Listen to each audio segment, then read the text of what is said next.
Yes, hello po ano. Tayo ngayon nakatambay naghihintay ng ating boss.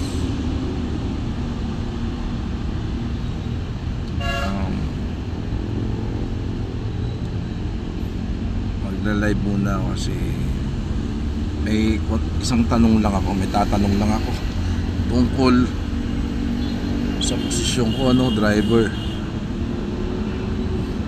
ako, pero family driver, delivery driver, ng 4 wheels to 6 wheels, no?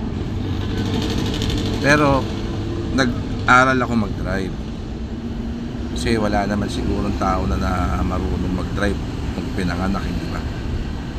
Ngayon, ang pinagtataka ko, tatanungan ko sa sarili ko rin, sa inyo,